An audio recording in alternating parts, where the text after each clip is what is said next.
सिया राम मैं सब जग जानी, करहु प्रणाम जोरी जुग पानी।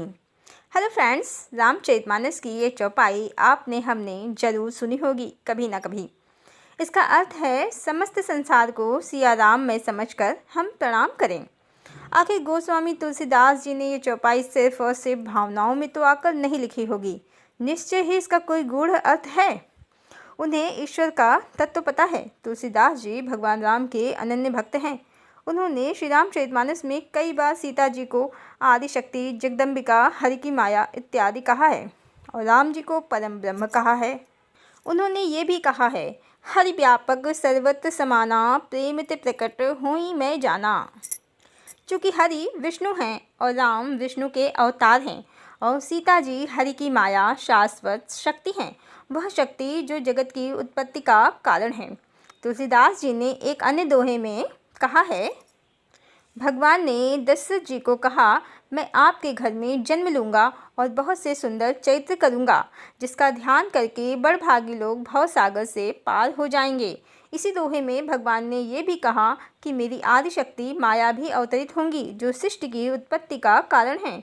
दोहा इस प्रकार है, जे सुनि सादर नर बड़भागी, भव तरहिं ममता मद त्यागी, आदिशक्ति जहि जग उपजाया, सो अवतरहिं मोर यह माया। अब तुलसीदास जी ने बता दिया कि हरि सब जगह व्याप्त हैं और आदिशक्ति तो हरि से भिन्न नहीं है, हरि में विद्यमान है। कहते हैं ना, शक्ति के बिना शिव भी शव हो जाते हैं। अब ये आदिशक्ति क्या है? ये आदिशक्ति हमारी चेतना, संसार में जीवन के होने का मूल कारण है, हमारी प्राण शक्ति हैं और ईश्वर की परम शक्ति हैं, जिनके माध्यम से ईश्वर समस्त संसार का संचालन करते हैं। कुछ लोग यह समझते हैं कि आदिशक्ति या जगदम्बा मतलब माँ दुर्गा, जो अस्त्र शस्त्र हाथों में लिए दुष्टों का संहार करती हैं। पर माँ दुर्गा आदिशक्ति का वह दिव्य रूप है जिसके माध्यम से दुष्ट प्रवृत्तियों का, दुर्गुणों का या दुर्जनों का विनाश होता है। इसके अतिरिक्त आदिशक्ति का एक और भी दिव्य रूप है, माँ अन्नपूर्णा, लक्ष्मी, पार्वती, जो सौम्य रूप हैं, जिसके द्वारा माता सृष्टि का पालन करती हैं। कभी कभी ही दुर्गा और काली का प्रचंड रूप धारण करती हैं, जब उनके बनाए मनुष्य, देवता या असुरों में पापाचार सीमा से अधिक हो जाता है। अन्यथा आदिशक्ति तो ईश्वर का प्रेम ही है, प्रेम की शक्ति है, जिसके कारण सृष्टि का निर्माण संभव है। यदि माता अपनी संतान को प्रेम ना करें, यदि पिता अपनी संतान का संरक्षण ना करें, यदि पति अपनी पत्नी को प्रेम ना करे, तो क्या एक दिन भी कोई परिवार या समाज या ये संसार चल सकेगा? नहीं, बिल्कुल नहीं। इसी कारण परमात्मा की आदिशक्ति के कारण पृथ्वी सूर्य की परिक्रमा करती है। एक अणु दूसरे अणु से जुड़ा है, इलेक्ट्रॉन प्रोटॉन के चक्कर लगाता है।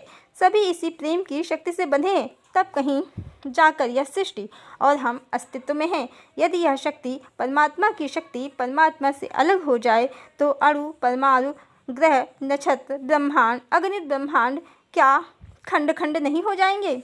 गायत्री चालीसा में कहा गया है, ग्रह नक्षत्र ब्रह्मांड घनेरे, सब गतिवान तुम्हारे प्रेरे। अर्थात ईश्वर अगर सृष्टि है तो उसकी संचालन शक्ति, प्राण शक्ति उसकी आदिशक्ति है। अब राम तो परम ब्रह्म है और सीता उनकी आदिशक्ति, उनकी माया, संसार के अस्तित्व का कारण, और दोनों ही अभिन्न हैं, हरि और हरि की माया। इस प्रकार हम समझ सकते हैं कि तुलसीदास जी ने क्यों कहा, सिया राम में सब जग जानी, करहु प्रणाम जोरी जुग पाणी। पूरा का पूरा अद्वैत का सिद्धांत छुपा है इस एक चौपाई में। इसके माध्यम से गोस्वामी जी सिर्फ यही बताना चाहते हैं कि एक परम ब्रह्म परमेश्वर के अतिरिक्त और उनकी आदिशक्ति जो उनसे भिन्न नहीं है, उनके अतिरिक्त कुछ भी नहीं है इस संसार में। समस्त संसार ही परमात्मा में है, सिया राम में है। हरि ओम।